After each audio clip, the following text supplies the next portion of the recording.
Some childhood rules feel normal until you grow up and realize they weren't. Welcome to One Star Chronicles. Let's get into it. I was born into a high control religious group in the Midwest. Most of what I remember comes from early childhood stories from my father and one short conversation years later with a woman I grew up with who also eventually left. The group was Christian-based and centered around a male leader. Over time, it grew so large that members from across the country were encouraged to relocate to the same city, often living in the same apartment complexes and neighborhoods. Daily life was highly structured and supervised. Things like grocery shopping, homeschooling, meals, travel, and even social interactions were expected to involve other members.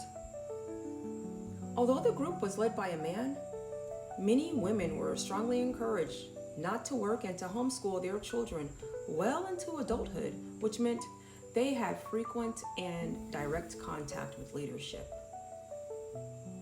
Women were taught that worldly men were unsafe. Eventually, some were told that even their own husbands were not safe, which led to divorces and sudden relocations if a family was seen not following God's guidance.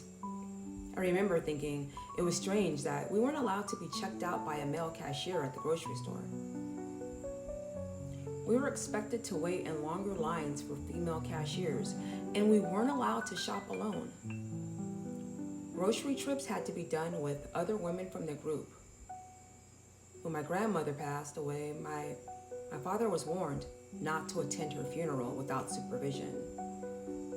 When our family took a vacation without another group family, my father was confronted by leadership afterward. Religious prudery, well, it was heavily enforced.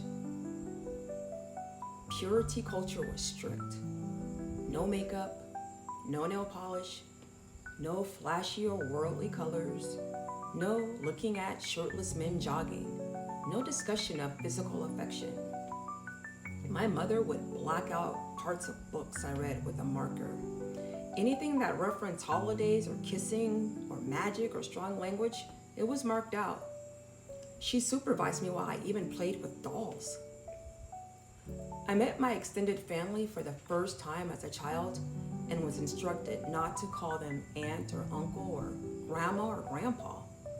Birthdays and Christmas, they weren't celebrated until later on in my elementary school life. And even then, most holidays were still considered off limits, except for non-religious ones. Eventually, my family left the group and then they separated.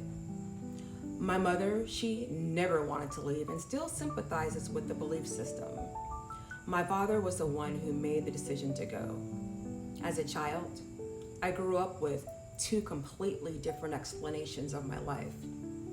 One parent told me the other one was evil. The other said the first one was disillusioned. And as a child, you don't know who's telling the truth. Over the years, well, we've all tried imperfectly to adapt to life outside a high control environment. Healing has happened, but not without scars from beliefs introduced at a very young developmental age. Today, I maintain low, sometimes no contact with my mother. There's a lot of emotional scars and physical boundaries. I've had no contact with my father for most of the year. What I can say is this: my siblings and I have a healthy, happy relationship, and that matters more than anything. Until the next One Star story, stay curious.